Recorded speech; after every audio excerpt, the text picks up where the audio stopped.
বন্ধুরা, আপনি কি এমন কোনো জায়গায় যেতে চান যেখানে পা রাখলেই মনে হবে আপনি কয়েকশো বছর পিছিয়ে গেছেন? চারপাশটা নিস্তব্ধ, কিন্তু প্রতিটি ইটের দেয়াল যেন ইতিহাসের গল্প জমে আছে। আজকের ব্লগে আমরা আপনাকে নিয়ে যাব বাংলাদেশের হারানো শহর পানামনগর। আমার আরও একটি নতুন ব্লগে আপনাদের স্বাগত। আজকে আমরা চলে এসেছি ইতিহাসের সেই পুরনো শহর পানামনগরে।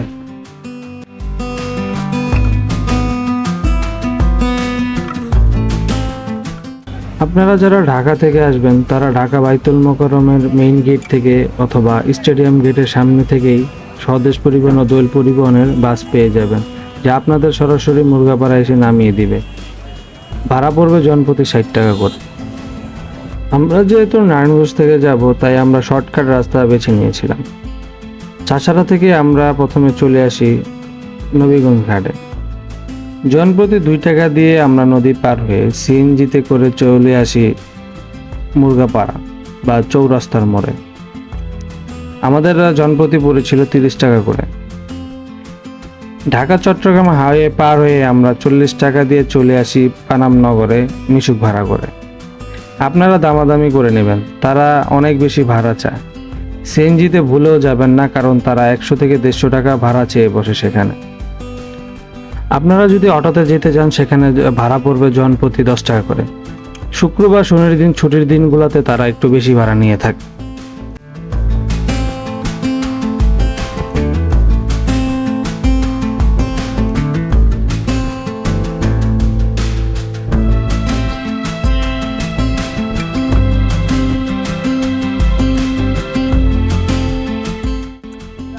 আসসালামু আলাইকুম। আমরা এখন আছি পানাম সিটির সামনে, গেটের সামনে। তো গেট আজকে বন্ধ, এখন বাজে 10:30। তো আগে 9টা বাজে খুলতো, পরে করা হয়েছিল যে 10টা থেকে চলবে, কিন্তু আজকে থেকে এসে দেখি যে 11টা থেকে, আজকে থেকে 11টা। রবিবার হচ্ছে সাপ্তাহিক ছুটি, আর সোমবার হচ্ছে 3টা থেকে 6টা পর্যন্ত আর কি এর কার্যক্রম চলবে। আপনারা যারা আসবেন এই সময়গুলো মেনটেন করে আসবেন। পানাম সিটির পাশে আপনারা কিছু দোকান পেয়ে যাবেন। আগে তারা বিভিন্ন ছুটির দিনগুলোতে বসলেও, বিশেষ দিনগুলোতে বসলেও এখন তারা প্রতিদিনই বসে এখানে। সেখান থেকে আপনারা প্রত্নতাত্ত্বিক থেকে শুরু করে নিত্য প্রয়োজনীয় অনেক কিছু পেয়ে যাবেন। আপনার চাইলে সেখান থেকে আপনাদের পছন্দ মতো যে কোনো কিছু কিনে নিতে পারবেন। যখন ক্রেতার অনেক ভিড় থাকে, যেমন শুক্রবার শনিবার থেকে শুরু করে অন্যান্য ছুটির দিনগুলোতে, তখন তারা এইসব জিনিসের দাম কিছুটা বেশি নিয়ে থাকে।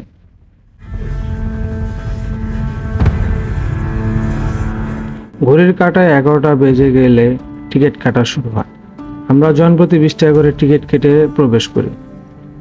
এই পুরনো শহরটিতে প্রবেশ করলে মনে হবে আপনি চলে এসেছেন কয়েক শত বছর পেছনে। এই পুরনো শহরটি ভাঙা ভবনগুলি আপনাকে বলে দেবে সেই সময়ের হারানো জৌলুস সম্পর্কে।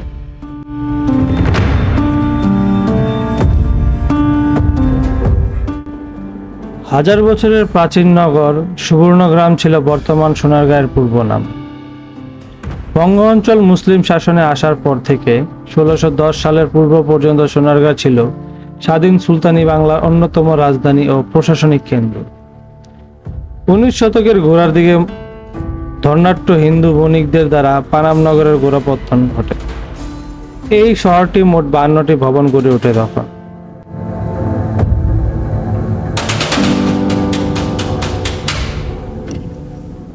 পানামনগর ছিল এক সময়ের মুসলিম বাণিজ্যের কেন্দ্রস্থল।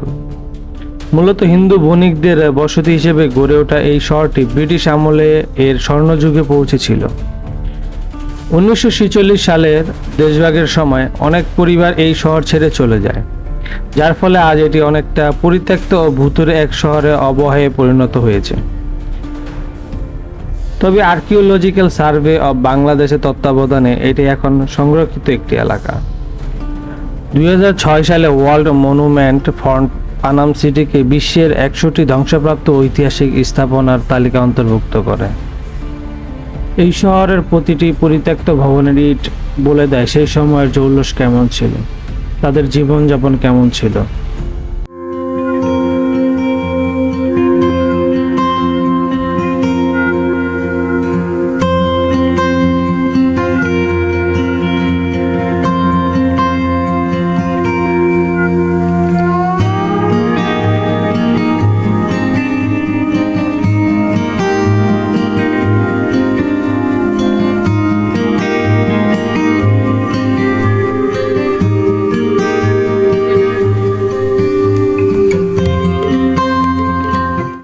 একটু খেয়াল করলেই দেখবেন এই রাস্তার দুই পাশে অন্তত শৃঙ্খলভাবে মোট 52টি ভবন সারিবদ্ধভাবে দাঁড়িয়ে আছে।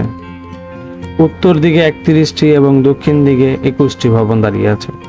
রাস্তার এই যে বিন্যাস, এটি প্রমাণ করে সেই সময়কার নগর পরিকল্পনা কতটা উন্নত ছিল। প্রতিটি বাড়ির মাঝখানে সামান্য গ্যাপ রাখা হয়েছিল যেন আলো বাতাস চলাচল করতে পারে। আজ এখানে পর্যটকদের ভিড়ে থাকলেও 200 থেকে 250 বছর আগে এই রাস্তা শোনা যেত ঘোড়ার আওয়াজ আর মুসলিম ব্যবসায়ীদের হাঁকডাক। এই সরু রাস্তা দিয়েই বয়ে যেত কোটি কোটি টাকার ব্যবসা। তৎকালীন ইস্ট ইন্ডিয়া কোম্পানি বণিকরা এই পথেই তাদের মুসলিম সংগ্রহের জন্য আসতো।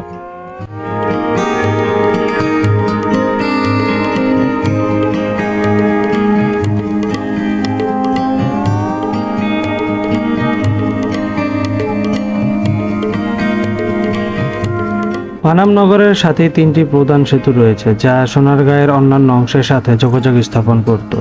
আশ্চর্যের বিষয় হলো এই রাস্তার নিরাপত্তা নিশ্চিত করতে এর চারপাশে একসময় গভীর খাল ও পরিখা খনন করা ছিল। অনেকটা দ্বীপের মতো সংরক্ষিত ছিল এই এলাকাটি। একটি মাত্র প্রবেশপথ দিয়ে এই রাস্তায় ঢোকা যেত, যা শত্রুর হাত থেকে রক্ষা পেতে সাহায্য করত। পানাম নগরের কিছু ভবনে আধুনিক ড্রেনেজ ব্যবস্থা ও পানির কূপের সন্ধানও পাওয়া যায়।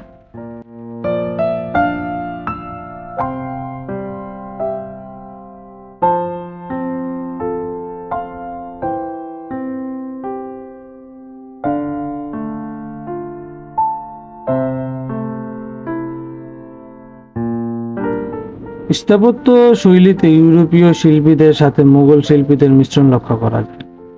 এছাড়া নির্মাণ শৈলীতে স্থানীয় কারিগরদের শিল্প কৌশলও প্রয়োগ ঘটেছিল।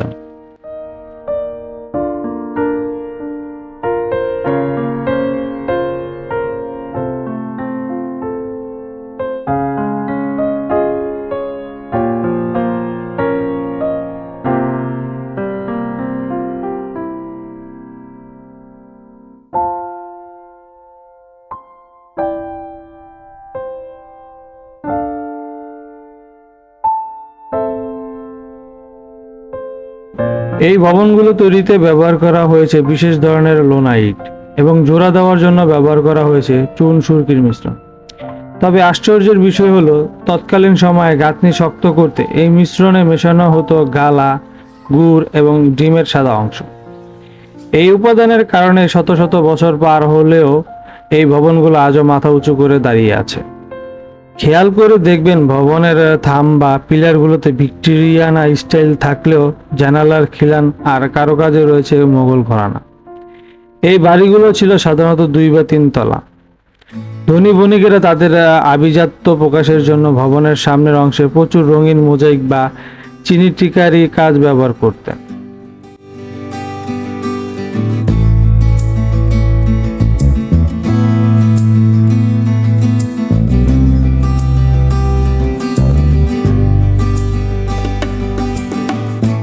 সেই সময় বিভিন্ন ভবনের কারুর কাজ করা হয় বিভিন্ন মূল্যবান পাথর দিয়ে, যা নিয়ে আসা হয়েছিল চীন, জাপান, কোরিয়া সহ বিশ্বের বিভিন্ন দেশ থেকে।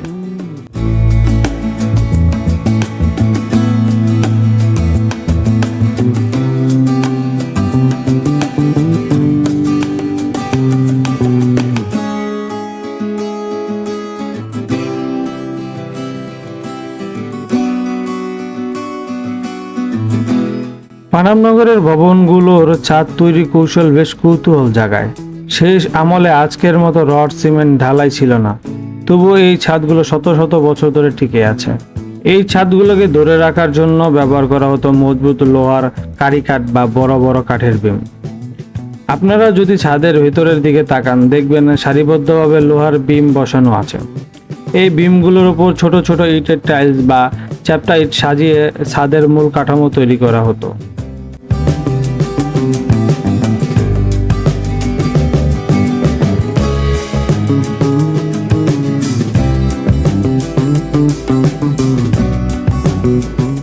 ভাবুন তো তখনকার কারিগররা কোনো আধুনিক টেকনোলজি ছাড়াই কিভাবে প্রতিটি ইটে এই নিপুণ নকশা ফুটিয়ে তুলেছিল। রড, সিমেন্ট ছাড়া শুধু চুন সুরকিতে গড়া এই দালানগুলো আজও আমাদের আধুনিক অনেক ভবনের চেয়েও বেশি মজবুত হয়ে দাঁড়িয়ে আছে।